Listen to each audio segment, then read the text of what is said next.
জুহালা, বাতনে উকবা ও শরফ অতিক্রম করে দ্বাদশ গন্তব্য জুরাতে পৌঁছলে হুর ও তার 1000 সৈন্যের মুখোমুখি হলো। সেই মরু এলাকায় হুর ও তার বাহিনী তৃষ্ণায় কাতর হয়ে পড়েছিল।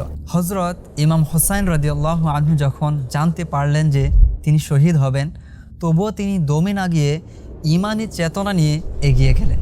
কিন্তু কেন? যে সফরে যাচ্ছেন সেখানে তার মৃত্যু নিশ্চিত, তা জানা সত্ত্বেও 6 মাসের দুগ্ধপুষ্য শিশু আলী আসগরকে সাথে নিয়ে গেলেন কেন? কি অসাধারণ ইতিহাস!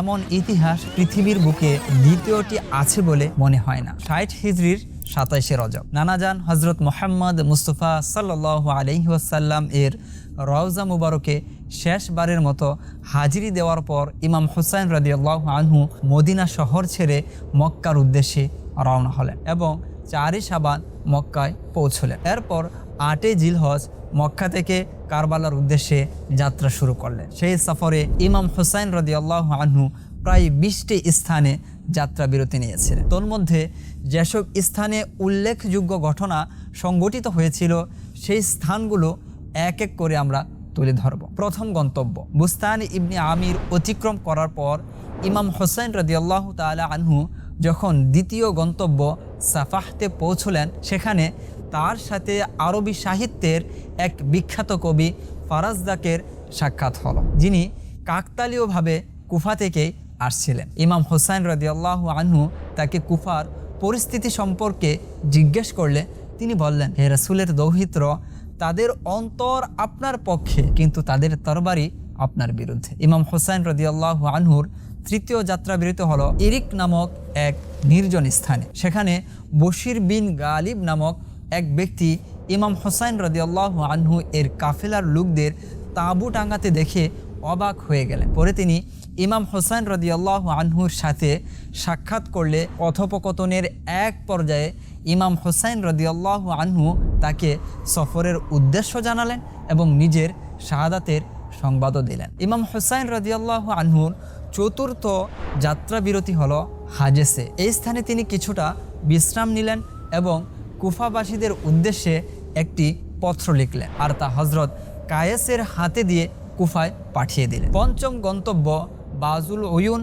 এবং ষষ্ঠ গন্তব্য খুজামিয়া অতিক্রম করে ইমাম হুসাইন রাদিয়াল্লাহু আনহু যখন সপ্তম গন্তব্য জারুদে পৌঁছলেন, তখন তার সাথে দেখা হলো জুহায়ের বিন আল কায়েস নামক এক ব্যক্তির সাথে, যিনি হজরত উসমান গনি রাদিয়াল্লাহু আনহু এর ঘনিষ্ঠদের একজন ছিলেন। হজ আদায় করে তিনি ফিরছিলেন। ইমাম হুসাইন রাদিয়াল্লাহু আনহুর সাথে সাক্ষাতের পর তিনি নিজ গৃহে ফিরে না গিয়ে তার সফর সঙ্গী হওয়াকে প্রাধান্য দিলেন। অষ্টম গন্তব্য সালিবিয়াতে ইমাম হুসাইন রাদিয়াল্লাহু আনহুর জন্য অপেক্ষা করছিল এক বেদনাদায়ক সংবাদ। এই স্থানে তার চাচাতো ভাই হজরত মুসলিম বিন আকিল এবং তার 2 পুত্রের শাহাদাতের হৃদয় বিদারক খবর এসে পৌঁছল। এর পরিপ্রেক্ষিতে তিনি খুতবা প্রদান করলেন এবং পরিস্থিতির গুরুত্ব ও ভয়াবহতা সম্পর্কে কাফেলার সকলকে অবহিত করলেন, যাতে কেউ চাইলে ফিরে যেতে পারে। কিন্তু যারা তার সাথে সফর শুরু করেছিলেন তাদের কেউই পেছন ফিরে তাকালেন না। কষ্ট বাড়ছিল, পথ কঠিন হয়ে উঠেছিল, কেননা কুফার গভর্নর ইবনে জিয়াদ ইমাম হুসাইন রাদিয়াল্লাহু আনহুর আগমনের খবর পেয়ে তার সাহসী ও দক্ষ কমান্ডার হুরকে 1000 সৈন্যের বাহিনী সহ ইমাম হুসাইন রাদিয়াল্লাহু আনহুকে গ্রেফতার করতে পাঠিয়ে দিল। ইমাম হুসাইন রাদিয়াল্লাহু আনহু জুহালা, বাতনে উকবা ও শরফ অতিক্রম করে দ্বাদশ গন্তব্য জুরাতে পৌঁছলে হুর ও তার 1000 সৈন্যের মুখোমুখি হলো।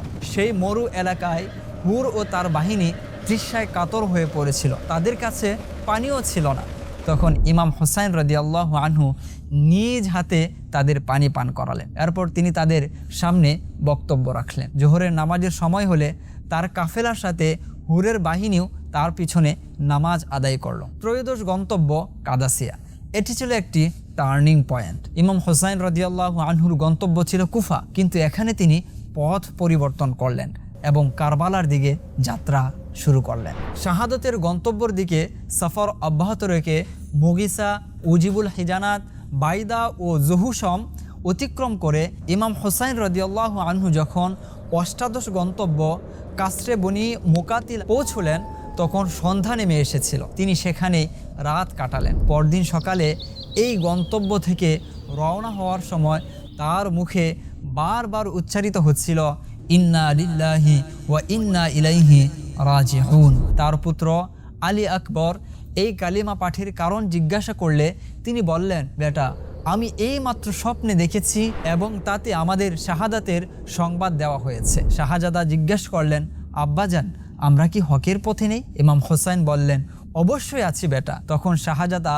সাহসিকতার সাথে জবাব দিলেন, তাহলে মৃত্যুকে ভয় কিসের? ইমাম হোসাইনের শাহাদাতের সফর ইসলামের অস্তিত্ব রক্ষার সফর তার পরিসমাপ্তির দিকে এগিয়ে যাচ্ছিল। মাত্র 2টি গন্তব্য বাকি। ইতোমধ্যে সেই সকল কথা বাস্তবে রূপ নিতে চলেছিল যা শৈশব থেকে তার শাহাদাত সম্পর্কে প্রচলিত ছিল। ইমাম হোসাইন রাদিয়াল্লাহু আনহু যখন দ্বিতীয় শেষ গন্তব্য নাইনাওয়াতে পৌঁছলেন তখন তার চোখের সামনে ভেসে উঠল সেই দৃশ্য যা তিনি তার পিতার কাছ থেকে বারংবার শুনেছেন। সামান্য পথ এগোতেই দেখা গেল একটি বিস্তীর্ণ মরুপ্রান্তর। সেখানে বিভীষিকাময় দৃশ্য এখনও তার দৃষ্টিপটে ঘুরছিল। এমন সময় হুর তার বাহিনী নিয়ে আবারও সামনে এসে দাঁড়ালো আর জানালো, কুফার গভর্নর ইবনে জিয়াদ আমাকে চিঠি দিয়েছেন যে আপনাকে যেখানেই পায় সেখানেই থামিয়ে দিতে হবে এবং এমন কোনো জায়গায় আটকে রাখতে হবে